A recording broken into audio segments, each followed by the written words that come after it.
Buenos días a mis alumnos de sexto año del Instituto Madre Mercedes Pacheco. Como nos estamos organizando y reorganizando respecto de las clases sincrónicas vía Meet, les preparé este video para que continúen con la temática planificada en nuestro programa de estudios. En esta ocasión nos toca ver un nuevo tema. Venimos de estudiar venimos de hacer referencia a dos teorías, las primeras teorías de la comunicación, las relacionadas con la teoría matemática, y después una contraria, la teoría matemática, que se opone a lo que se suponía que la teoría matemática proponía respecto de la comunicación, con una perspectiva y una mirada totalmente distinta que la vamos a replantear en nuestro próximo encuentro sincrónico para que no queden dudas, así que no se preocupen. En esta ocasión vamos a ver cultura de masas y el impacto de los medios de comunicación de masas en la sociedad. Para eso hay que hablar de nuevos conceptos relacionados con lo que nos propone este gráfico, que sería como el circuito de la industria cultural. Nosotros tenemos entendido, o cuando pensamos en industria, pensamos en una fábrica, en esa planta donde hay maquinaria, donde hay obreros, donde entran recursos que son transformados y se transforman en productos que después son vendidos de forma masiva, ¿sí? Entonces, pero cuando hablamos de industria cultural, ¿a qué nos referimos? A cómo se pueden producir y transformar aquellos elementos que están relacionados con el arte, por ejemplo, que son distribuidos la mayoría de las veces por los medios de comunicación, la música, por ejemplo, por la radio o la tele, las películas por el cine y por la tele, bien, y muchos mensajes por los periódicos, por los medios de comunicación de masas. Pero cómo influye y cómo impacta cada uno de esos mensajes y cada uno de esos productos culturales en nuestra cabeza, implantándonos de alguna manera una forma de vivir, de comportarnos, de consumir, que nos hacen incluso hasta creer que debemos comprar determinadas marcas, determinados productos, determinados servicios, lo que genera, bien, un círculo de consumo que retroalimenta y genera muchas ganancias a los dueños de esas fábricas y a los dueños de las empresas, a los dueños de las industrias culturales, o sea, de los que producen todos estos elementos relacionados con el arte.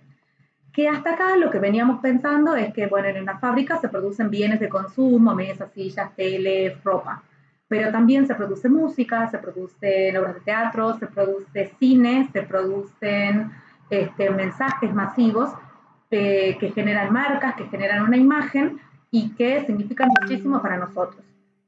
Entonces veamos a qué se refieren todos estos conceptos de industria cultural. Y para eso tenemos que hablar de cultura de masas, ¿bien? Y hablamos de cultura de masas justamente porque desde la revolución industrial lo que existe es la producción en masa. La producción en masa quiere decir que se produce en un mismo proceso muchos elementos del mismo y que se pueden vender a la sociedad muchos de esos elementos y que además hay consumo de masas. Entonces, lo que nos vamos a empezar a plantear nosotros es que si esa evolución y esa posibilidad de producir en mucha cantidad es realmente una evolución o terminamos siendo resultado o víctima de la manipulación de sectores de poder. ¿Cómo se hacían las cosas antes? Y bueno, antes, les estoy hablando de miles de años atrás, se producían de forma artesanal, es decir, una persona o un grupo de personas que generalmente eran de la misma familia, generaban los elementos, es decir, desde talar o esculpir una piedra o una madera, bien, que les podía llevar mucho tiempo, en este caso la imagen del medio de el padre con los hijos siendo zapateros, o creando instrumentos musicales, pero con todas las herramientas y era una persona la que llevaba a cabo todo el proceso. A partir de la revolución industrial, que va a ser este cambio que se va a producir cuando una economía deja de basarse en la agricultura y en la artesanía y empieza a sostenerse y a depender de la industria, es decir, de estos lugares donde hay máquinas, donde hay gente trabajando y donde cada una tiene un rol específico. Esta revolución industrial comenzó en Gran Bretaña, después se va a extender para toda Europa, incluso va a llegar a América, ¿Cuáles son los antecedentes de esta revolución industrial? Está más basada en el cambio, bien, en el que las personas ya no dependen tanto de la agricultura. Pensemos que antes de la revolución industrial, ¿cómo eran las sociedades? Dependían de lo artesanal y de la agricultura. Generalmente la agricultura era para el autoconsumo, no había mucha posibilidad de intercambio, ni de vender, ni de hacer un trueque con otros productos. Pensemos que más de la mitad, la 3/4 parte de la población subsistía por los trabajos agropecuarios, y justamente lo que les venía diciendo se basaban en el autoconsumo y no en la comercialización de los productos. Además, la productividad era muy baja, las ciudades eran muy pocas, eran pequeñas y muy poco desarrolladas. El régimen de gobierno generalmente eran monarquías absolutistas, es decir, que el rey tenía todo el poder, estaba muy ligado con la iglesia y todo era considerado propiedad del rey. Entonces era muy difícil que las personas puedan cuestionar ese poder y la autoridad de ese rey supremo. En ese enlace que les dejo en la diapositiva tenemos más información sobre de qué se trató la revolución industrial, porque realmente marca un cambio entre una forma de vivir y de organizarnos y la forma que conocemos hoy. Tenemos las primeras imágenes, les presento ahí las primeras imágenes de lo que es la revolución industrial. Recuerden que ya no es una persona desarrollando todo el producto, sino que acá tenemos a muchas personas haciendo un pedacito del proceso de producción. La tecnología principal era el carbón y la máquina a vapor, por eso hay un tren. En nuestro caso, y nosotros que somos tucumanos, tenemos la posibilidad de haber podido conocer los ingenios. Y respecto a cómo era el trabajo, la verdad que en los primeros años, y quizás los primeros 50 años de la revolución industrial, no había mucha diferencia en si trabajaba un anciano, trabajaba un menor, trabajaba un adulto joven. Las horas de trabajo no estaban legisladas ni estipuladas con garantías para que protejan a los obreros. Había mucha desigualdad. Trabajaban a veces hasta más de 24 horas, por eso también era muy peligroso el trabajo en las fábricas. Se empezó a desarrollar una lucha y una lucha para que existan derechos para los trabajadores. Eso fue muy importante. Y bueno, con el tiempo se fueron generando garantías y derechos para las personas y para los obreros. Aparecieron dos clases sociales, las que tenían oportunidad de ahorrar y de invertir y de generar trabajo, que eran los dueños de las fábricas, lo que se conoce como la burguesía, bien, y los dueños y los obreros, frente a los dueños de las fábricas, los obreros, que eran los que trabajaban en las fábricas, que son el proletariado, que eran una clase social asalariada, es decir, cobraban un salario por su trabajo, pero ese salario era muy bajo, incluso no tenían, como les decía, derechos, ni estaban reglamentados por leyes del Estado. Por lo tanto, ha sido muy difícil el cambio. Estos obreros han empezado a generar lugares de convivencia alrededor de las fábricas, se han ido formando las ciudades. Los obreros han empezado a traer sus familias del campo a estos lugares cerca de las fábricas.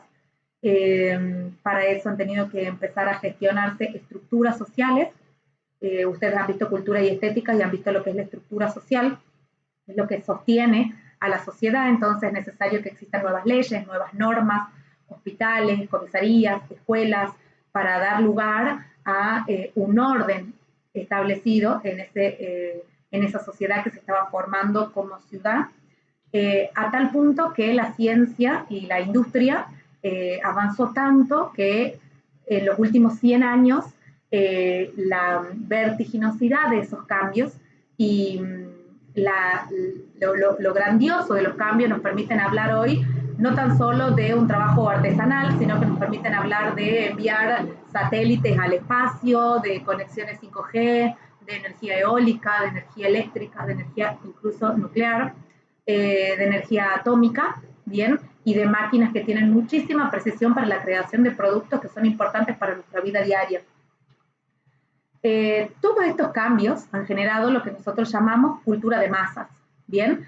¿Qué es la cultura de masas? Bueno, en la bibliografía ustedes van a encontrar que la cultura de masas van a ser todas esas transformaciones sociales, políticas, económicas e ideológicas que se van a verificar a partir de la revolución industrial, pero sobre todo a partir de la segunda mitad del siglo XIX, y que van a generar una nueva sociedad.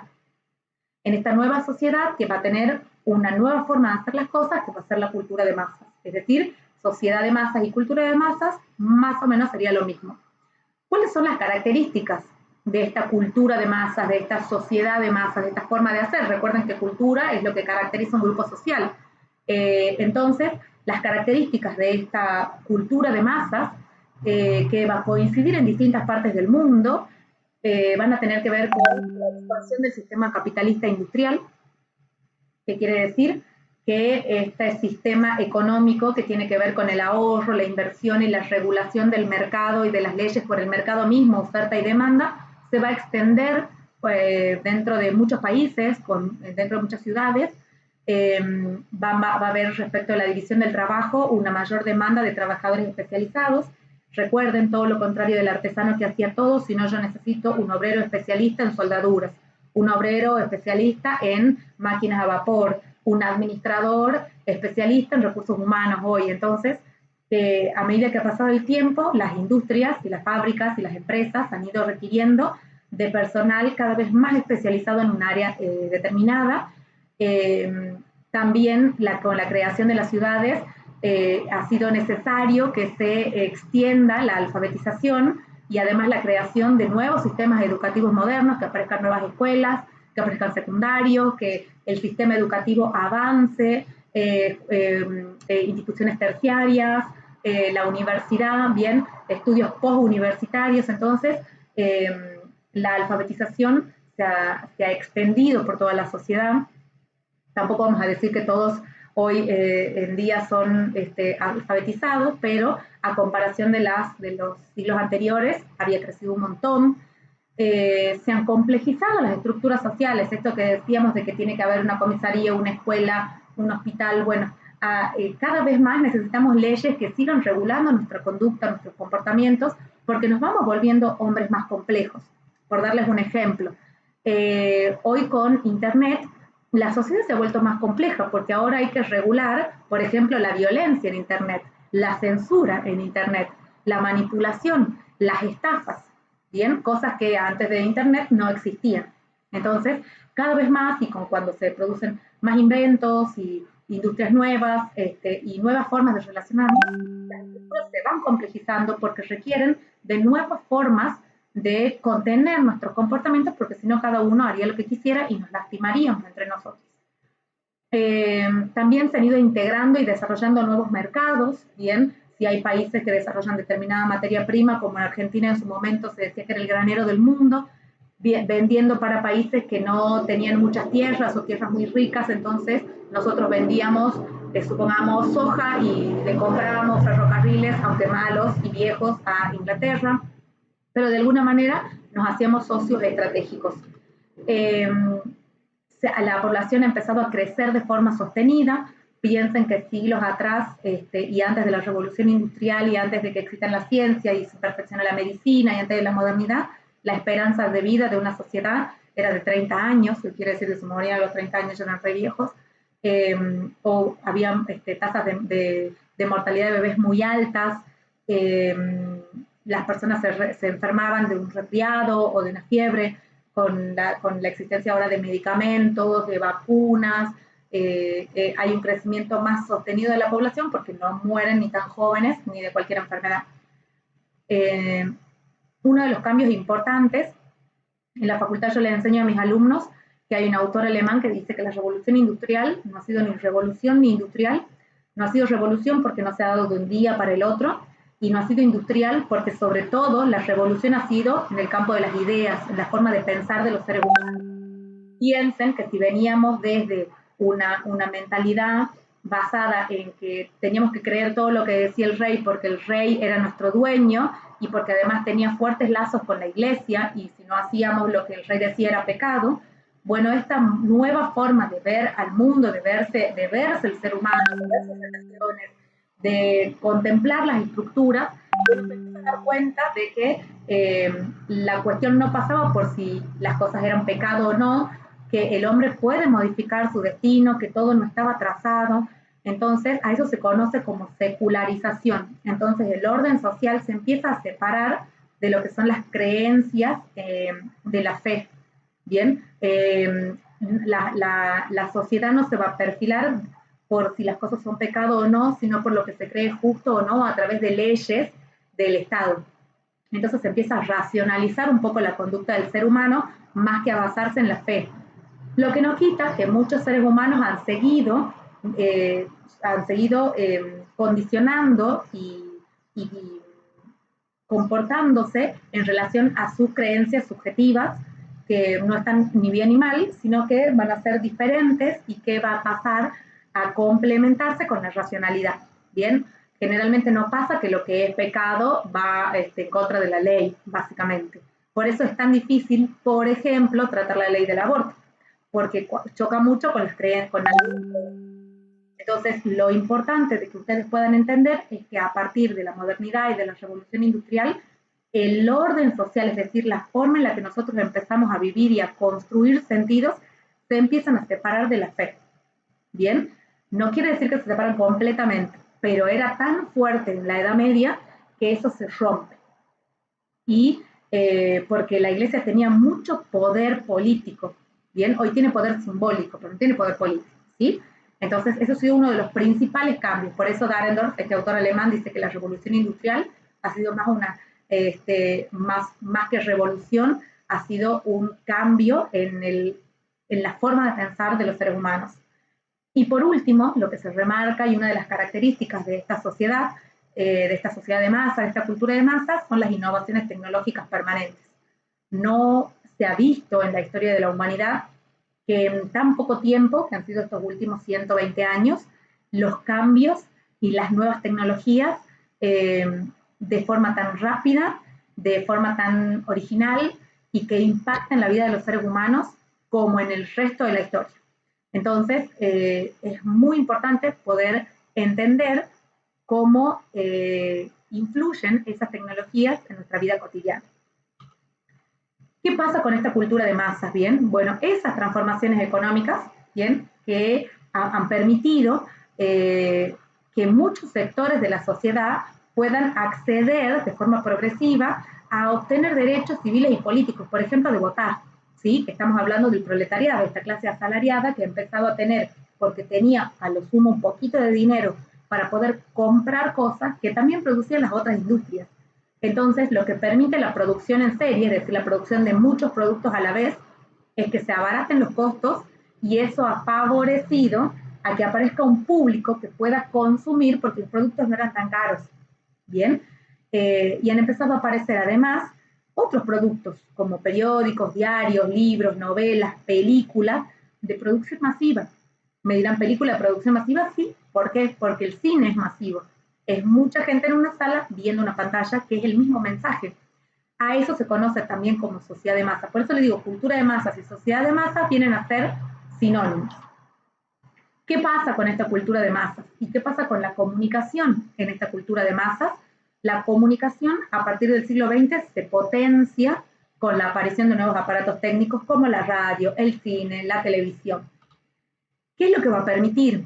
Bueno, estos medios de comunicación lo que han permitido es la popularización de los mensajes. Van a ampliar la difusión, las posibilidades de difusión y de consumo de productos culturales como la música, por ejemplo, o la pintura, el arte, que antes eran exclusivos y restringidos para el élite. ¿Qué quiere decir? Que yo podría ver una obra de teatro, pero solamente si tenía la posibilidad de ir al teatro. Y los que no, bueno, quedaban afuera y no podían consumir ese arte, o ir a un museo, o escuchar música clásica. Si yo quería escuchar música, tenía que escucharla en vivo de una orquesta. Con los medios de comunicación de masas, yo puedo escuchar lavando los platos en mi casa música clásica. Por lo tanto, el que escucha la música clásica en vivo en el teatro, bien, y yo que estoy lavando los platos desde mi casa y escuchando desde la radio, es como que hace que se borren las diferencias socioeconómicas entre el que tiene la posibilidad y el que no la tenía antes y que ahora la tiene a través de los medios de comunicación de masas. Por eso van a empezar a aparecer muchos autores e investigadores, sociólogos, antropólogos, psicólogos, que empiezan a reflexionar y analizar esta cuestión de cómo influye en la sociedad que todos seamos potenciales consumidores de la cultura. Entiéndase cultura como productos del arte, pero nosotros sabemos que cultura abarca más que el arte, que es lo que ustedes han estudiado el cuatrimestre pasado. Entonces yo le he puesto una remera con la Mona Lisa. ¿Por qué? Porque la Mona Lisa, bien, o la Gioconda, pintada por Leonardo da Vinci, bien, hace más de 500 años, está en el Museo del Louvre en París. Para conocer la Mona Lisa solo tendría la posibilidad de ir al museo, pagar la entrada en euros y ver el cuadrito, que es como de una hoja 4. Sin embargo, ustedes hoy pueden googlear o pueden ver en la tele o pueden buscar en un libro o incluso pueden comprar una remera con la Mona Lisa sin siquiera ver la original, pero al menos tienen la posibilidad de conocer cuál era la obra de Leonardo, incluso siendo una réplica. Entonces nosotros vamos a estudiar cómo los autores empiezan a concebir qué es la cultura de masas, qué se pierde y qué se gana, qué es lo positivo y lo negativo de acceder, ¿bien? Y de que se borren esas fronteras entre las clases sociales. En esos autores, y que va a ser el tema de la clase siguiente, va a aparecer un señor que se llama Umberto Eco. En los links hay 2 páginas con biografía de Umberto Eco, perdón. ¿Qué es lo que plantea Umberto Eco? Bueno, él plantea en una de sus tantas teorías que hay 2 grupos de personas o de autores que se refieren a que aceptan la cultura de masas o que no la aceptan y están en contra, sobre todo de esta posibilidad de acceder, de que todos podamos acceder a los mensajes y a la cultura y a las producciones culturales y a la industria cultural. Y va a ser una familia de palabras y le va a llamar apocalípticos, viniendo de Apocalipsis, a todos los que están en contra de la cultura de masas porque consideran que la cultura de masas es una amenaza para la cultura, porque dicen que hace decaer la cultura, que todos podamos acceder incluso sin saber qué significa. Pero por el otro lado tenemos los integrados, y los integrados son aquellos que celebran, se regocijan de que muchas personas puedan acceder a los productos de la cultura que antes eran solo accesibles a un grupo reducido de personas, y ven esa posibilidad de inclusión como proceso de democratización, es decir, que todos tengamos acceso. Por supuesto que el texto hace un desarrollo más profundo que esto que les estoy diciendo de apocalípticos integrados, pero la semana que viene vamos a tener una actividad específica donde ustedes van a trabajar sobre este tema, así que no les adelanto más sobre apocalípticos integrados. Espero que este video les haya servido para poder entender y poder realizar la actividad planteada, ¿no? Les mando un beso grande, espero que se estén cuidando mucho y esta semana les estaré comunicando por Classroom cuando tenemos nuestro próximo encuentro sincrónico por Google Meet. Les mando un beso, cuídense mucho, hasta la próxima clase.